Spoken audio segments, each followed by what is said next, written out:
আজকে আমি চলে এসেছি বাংলাদেশের সবচেয়ে সুন্দর জায়গাগুলোর একটা আমাদের প্রিয় সাজিক ভ্যালিতে। অনেক দিন ধরেই এখানে আসার ইচ্ছে ছিল, অবশেষে সেই ইচ্ছেটা পূরণ হলো। তাই ভাবলাম পুরো জার্নিটা তোমাদের মাঝে শেয়ার করি। হ্যালো এভরিওয়ান, আসসালামু আলাইকুম, welcome to my new vlog video. আমাদের যাত্রা শুরু হয়েছিল সন্ধ্যা 7:30টায়। সন্ধ্যার দিক হওয়াতে রাস্তায় ছিল হালকা ঠান্ডা বাতাস আর মনের মধ্যে ছিল এক্সাইটমেন্ট। এই লং জার্নিটা আমার কাছে খুব একটা সহজ ছিল না, তারপরেও কষ্টের পরে কেষ্ট মেলে, তাই না? আমাদেরও সেই রকম অনেক কষ্টের রাস্তা পার করে অনেক সুন্দর একটা জায়গার দেখা পেয়েছিলাম। সেখানে যাওয়ার রাস্তাটা আমার কাছে অনেক কষ্টেই গিয়েছিল, কারণ হচ্ছে আমি গাড়িতে জার্নি করতে পারি না। লং জার্নি করতে গেলে আমার অনেক ধরনের সমস্যা হয়, সেই জন্যই আমি বলতেছিলাম এত কষ্ট করে গেছি। আসলে সবাই একটু আনন্দ উল্লাস করতে করতে গেলেও আমার কিন্তু তেমন শান্তিময় ছিল না জার্নিটা। যাই হোক, সারা রাত গাড়িতে থাকার পরে দেখেন এখন কিন্তু ভোরবেলা। ভোর টাইমে আমরা সাজেকের প্রায় কাছাকাছি চলে গিয়েছি। সেখানে হচ্ছে কাঁঠাল, কলা, বিভিন্ন রকমের ফলের বাজার। দেখেন সকাল সকাল তারা বাজারে সবকিছু নিয়ে আসছে। গ্রামগঞ্জে যেরকম বাজার বসে প্রতিদিন, এখানেও হয়তো সেরকমই বাজার বসে। আমি গাড়িতে থেকে এগুলো দেখলাম আর একটু ভিডিও করে নিলাম। এখানে আমাদের গাড়ির একটু ব্রেক নিয়েছিল রেস্টের জন্য। এরপর কিন্তু আমাদের ড্রাইভার আবার গাড়ি ছেড়ে দিয়েছে।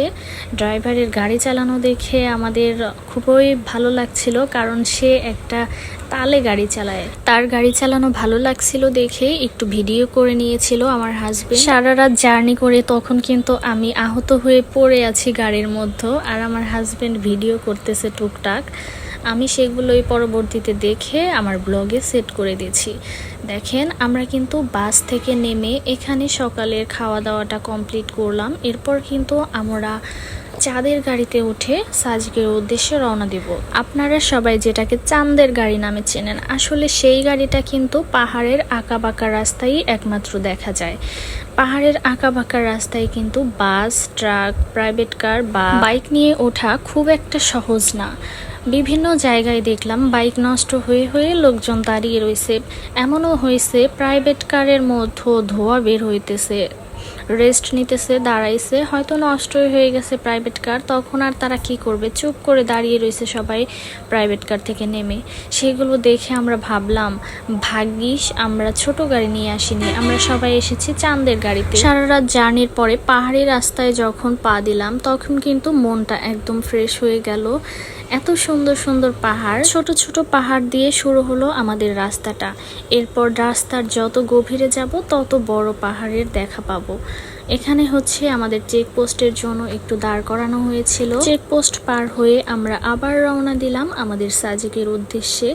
আসলে পাহাড়ি রাস্তা এত আঁকা বাঁকা আর এত পেঁচানো, সোজা রাস্তা হলে যেটা পার হতে টাইম লাগবে 20 মিনিট, সেই রাস্তাটা পাহাড় দিয়ে পার করতে লাগে কমপক্ষে 1 ঘন্টা। আমরা ধারণা করি ওখানে যাইতে হয়তো 20 মিনিট লাগবে সর্বোচ্চ, কিন্তু যেতে যেতে দেখি 1 ঘন্টার বেশি চলে গেছে। আমার কাছে তো মনে হচ্ছিল রাস্তায় আজকে শেষ হবে না, রাস্তায় শেষ হচ্ছিল না। এখান থেকে ওখানে, ওখান থেকে ওখানে ঘুরতে ঘুরতে আঁকাবাঁকা রাস্তায় আরও আমার মাথা ঘুরে অবস্থা খারাপ। উঠেছি তো চাঁদের গাড়িতে, বাতাস লাগতেছে, তারপরেও আমার খুব একটা ভালো লাগছে না, কারণ হচ্ছে বাসের জার্নিটা ভালো ছিল না, খুব কষ্টে গেছে। আর একটা জিনিস খেয়াল করলাম, সেটা হচ্ছে পাহাড়ি বাড়ি। এক একটা বাড়ি কিন্তু অনেক দূরে দূরে, এক একটা বাড়ি এক এক জায়গায় মাত্র একটা করে বাড়ি, একটা করে বা 2টা করে ঘর, আবার অনেকখানি দূরে আবার আরেকটা বাড়ি, এইরকম অনেক দূরে দূরে বাড়ি। আমাদের এলাকায় যেরকম কাছে কাছে বাড়ি হয়, একজনের সাথে আর একজনের বাড়ি একসাথে মেলানো থাকে, ওদের বাড়ি কিন্তু সেরকম না। কথা বলতে বলতে কিন্তু আমরা সাজেক ভ্যালিতে চলে এসেছি। এটা হচ্ছে আসল সাজেক ভ্যালি, যেখানে হচ্ছে দোকানপাট থাকে, কেনাকাটা করা যায়। সেটা ছেড়েও আমরা আর একটু উপরে গিয়েছিলাম। আমরা যে পাহাড়টিতে রিসোর্ট নিয়েছিলাম সেই পাহাড়টি হচ্ছে কংলাক পাহাড়। আজকের মতো এই পর্যন্তই। আমাদের রিসোর্টের পুরো ভিডিও পেতে আমার পেজের সাথেই থাকবেন। আল্লাহ হাফেজ।